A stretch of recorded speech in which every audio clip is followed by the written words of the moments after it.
سنبل اپنی بچیوں علیشا اور مریم کے ساتھ نئے گھر میں شفٹ ہو گئی تھی۔ اس کا شوہر بزنس کے لیے ملک سے باہر گیا ہوا تھا۔ نیا گھر بہت بڑا تھا، خوبصورت تھا، لیکن اس میں ایک عجیب سی خاموشی تھی۔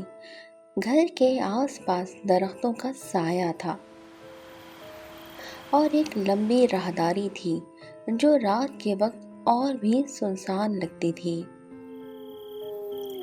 وہ جب پہلی بار اس گھر میں داخل ہوئی تو سنبل کو ایک عجیب سا احساس ہوا، جیسے گھر میں کسی اور کی موجودگی ہو، لیکن اس نے ان خیالوں کو اپنے دماغ سے نکال دیا۔ علیشا اور مریم دونوں بہت خوش تھیں اور سنبل کو یہ دیکھ کر سکون ملا۔ چند دن بعد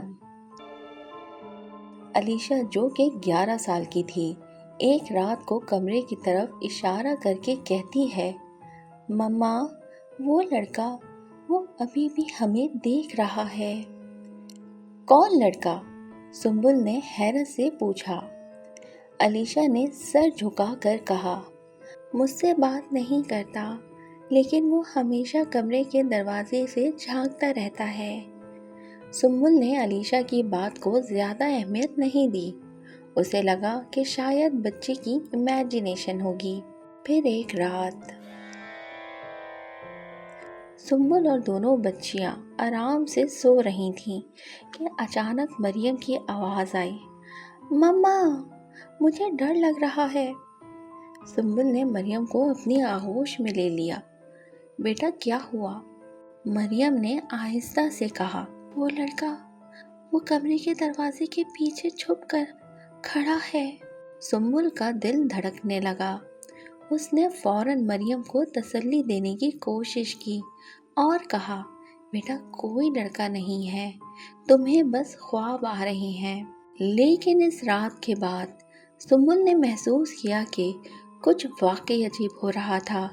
ایک دن علیشا نے کہا، مما، وہ لڑکا اور قریب آ گیا ہے، وہ اب ہمارے کمرے میں آ کر کھڑا ہو جاتا ہے۔ سنبل کو شک ہونے لگا، کیا یہ صرف بچوں کی امیجنیشن تھی یا واقعی کچھ تھا؟ اس نے گھر کے ہر کمرے کا جائزہ لیا اور کچھ نہیں پایا۔ پھر ایک دن سنبل نے فیصلہ کیا کہ وہ اس لڑکے کے بارے میں مزید تحقیقات کرے گی۔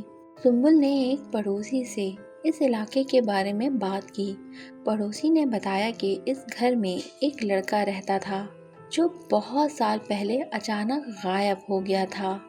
وہ لڑکا ایک چاندنی رات کو گھر کے اندر سے غائب ہو گیا اور اس کے بعد کبھی اس کا کچھ پتہ نہیں چلا۔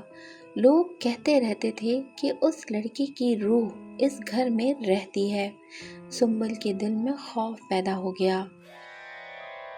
کیا وہ لڑکا جو اتنے سالوں سے غائب تھا اب ان کے گھر میں واپس آ گیا تھا؟ ایک دن رات کو جب سنبل اور اس کی دونوں بیٹیاں سو رہی تھیں، اچانک مریم کی آنکھ کھلی اور اس نے دیکھا کہ اس کے بیڈ کے پاس وہی لڑکا کھڑا ہے اور ہنس کے اس کی طرف دیکھ رہا ہے۔ مریم نے زوردار چیخ ماری،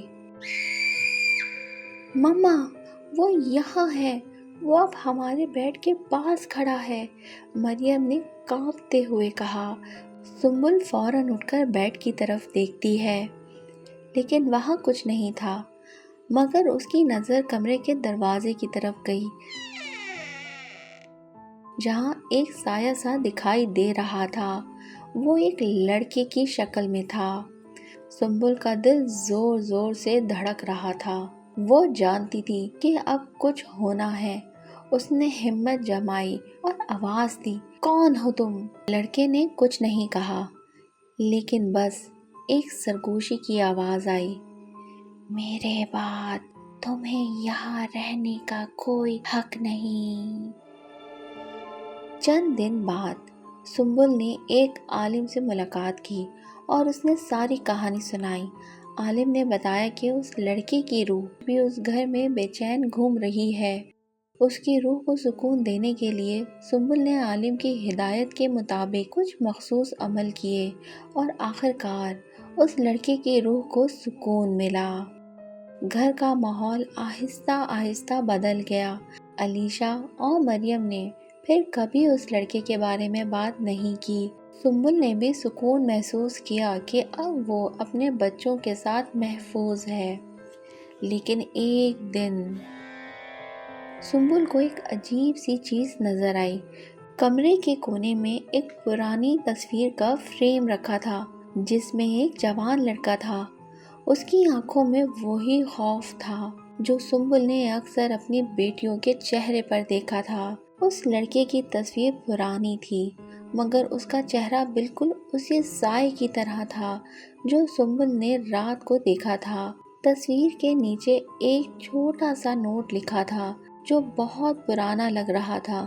سنبل نے نوٹ پر لکھا دیکھا، جب تک تمہارے دل میں ڈر ہے میں یہاں ہوں۔